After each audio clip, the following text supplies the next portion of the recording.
अस्सलामुअलैकुम। आज मैं आपके साथ शेयर करने जा रही हूँ गंदम के आटे से बिस्किट, जिसे अगर आप बनाएंगे तो 1 से 2 महीने स्टोर भी करके रख सकते हैं। ये बिस्किट बहुत ही क्रिस्पी और टेस्टी बनेंगे। सिर्फ इतना ही नहीं बल्कि आप ये सिर्फ घर की चंद एक मौजूदा चीजों से बनाकर तैयार कर सकते हैं और खर्चा तो ना होने के बराबर। अक्सर ऐसा होता है कि सुबह नाश्ते के टाइम भी कुछ खाने को दिल नहीं करता, आप चाय के साथ ये बिस्किट बनाकर खा सकते हैं। तो चलिए जी, ये आसान कम वक्त से और कम खर्चे से बिस्किट कैसे बनेंगे इसको देख लेते हैं। रेसिपी पसंद आए तो लाइक शेयर जरूर कीजिएगा। बिस्किट बनाने के लिए सबसे पहले हमने लेना है गंदम का आटा। आप अगर मैदे से भी बनाना चाहें ये बिस्किट तो बना सकते हैं, लेकिन गंदम के आटे से जो बिस्किट बनाए जाते हैं ये बहुत ही खस्ता और क्रिस्पी होते हैं। तो ये हम तकरीबन 3 कप के करीब लेंगे गंदम का आटा। बिस्किट मैं बहुत सारे यानी ढेर सारे बना रही हूँ। अगर आप कम बनाना चाहें तो आप ये आटा कम भी ले सकते हैं। आटे को आप अच्छे तरीके से छान कर लीजिएगा। आटे को हमने अच्छे तरीके से छान लिया है, तो अब हम इसमें ऐड कर देंगे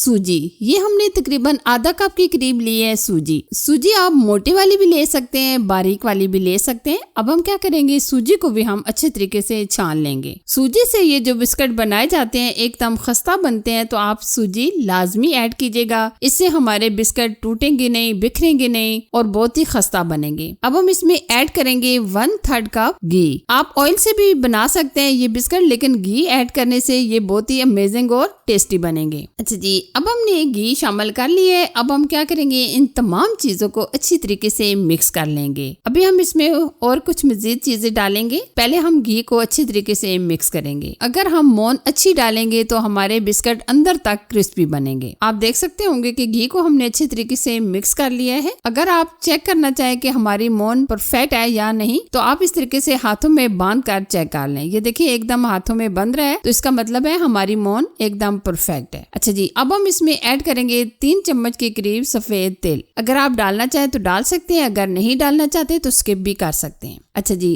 अब हम इसमें ऐड करेंगे चीनी हमने पाउडर नहीं बनाया, हम साबुत ही चीनी ऐड करेंगे, क्योंकि जब बिस्किट के ऊपर ये चीनी नजर आती है तो देखने और खाने में बहुत ही मजा आता है। चीनी को हमने इसी तरीके से डाल देना है। अब हम इसमें ऐड करेंगे नारियल का बुरादा। ये भी हमने तकरीबन आधा कप के करीब ऐड कर दिया है। अब हम क्या करेंगे, इन तमाम चीजों को इतना मिक्स करेंगे ताकि ये सारी एकदम यकजान हो जाए। ये देखिए अच्छे तरीके से आप मिक्स कर लें। अच्छा जी, अब हम लेंगे 1 कप के करीब दूध को हमने बॉईल करके अच्छे तरीके से ठंडा कर लिया है। अब हम थोड़ा थोड़ा दूध डालकर अच्छे तरीके से डो को गूंद लेंगे। डो हम ना ज्यादा सख्त रखेंगे और ना ज्यादा हम नरम रखेंगे। अक्सर ऐसा होता है कि जब हम ये बिस्किट बनाकर तैयार कर लेते हैं और जब फ्राई की तरफ चलते हैं तो हमारे बिस्किट बिखरना टूटना शुरू हो जाते हैं। तो इंशाल्लाह अगर आप मेरी इस रेसिपी को देख कर बनाएंगे तो ना ही आपके बिस्किट टूटेंगे ना ही बिखरेंगे, एकदम खस्ता और क्रिस्पी बनेंगे। अब हम अच्छे तरीके से आटे को गूंद लेंगे। तो आप इसमें पानी बिल्कुल ना ऐड कीजिएगा, सिर्फ आप दूध ही से इस आटे को गूंद लीजिएगा। अगर आप चीनी को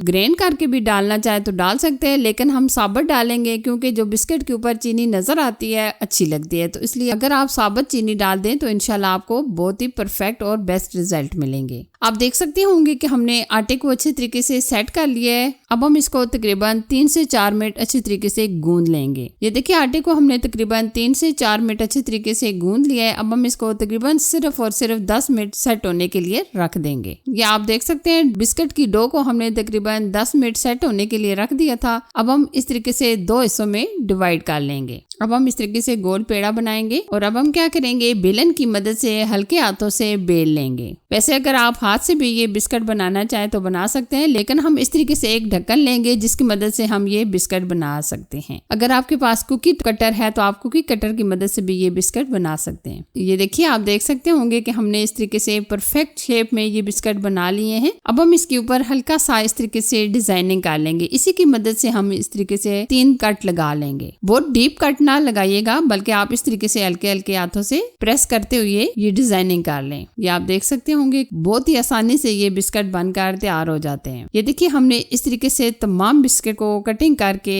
बना लेना है। सिर्फ 3 कप मैदे से ये ढेर सारे हमारे बिस्किट बनकर तैयार हो जाएंगे। ये देखिए इसी तरीके से तमाम बिस्किट हम बना लेंगे। ये आप देख सकते होंगे कि हमने तमाम बिस्किट बनाकर तैयार कर लिए हैं। अब हम फ्राई की तरफ चलेंगे। फ्राई करने के लिए हमने ऑयल को बिल्कुल हल्का सा गर्म कर लिया है। बहुत ज्यादा गर्म ऑयल में ये ना ऐड कीजिएगा, क्योंकि अगर हम गर्म ऑयल में ये फ्राई करेंगे तो हमारे ये बिस्किट ऊपर से एकदम से लाल हो जाएंगे, तो अंदर से ये कच्चे रह जाएंगे और क्रिस्पी भी नहीं बनेंगे। तो इसलिए आप बिल्कुल धीमी आंच पर फ्राई कर लें। जब एक तरफ से हल्का सा गोल्डन कलर आ जाएगा तो हम दूसरी तरफ पलट लेंगे। फौरन से आप टच भी ना कीजिएगा। तकरीबन 1 से 1.5 मिनट गुजरने के बाद आप दूसरी तरफ पलट लें। यहाँ थोड़ी सी एहतियात करनी है, क्योंकि कुछ लोग बिस्किट बनाते हैं तो वो एकदम जल्दी जल्दी मिक्स करते हैं, जिसकी वजह से बिस्किट हमारे टूट जाते हैं। तो इसलिए आप जब एक तरफ से हल्के से ये फ्राई हो जाए तब आप दूसरी तरफ पलट लीजिएगा। कुछ इलाकों में इसको बिस्किट बोला जाता है, कुछ इलाकों में इसको खजूर बोली जाती है। जो नाम आप देना चाहें तो दे सकते हैं। आपके इलाके में इसको किस नाम से पुकारा जाता है आप कॉमेंट्स में मुझे जरूर बताइएगा। ये देखिए माशाल्लाह बहुत ही प्यारा सा गोल्डन कलर आ चुका है। हमने दोनों तरफ से ये गोल्डन कलर आने तक फ्राई कर लिए हैं। ये फ्राई करने में तकरीबन हमारे 8 से 10 मिनट लग गए हैं। इसी तरीके से तमाम बिस्किट हम फ्राई करके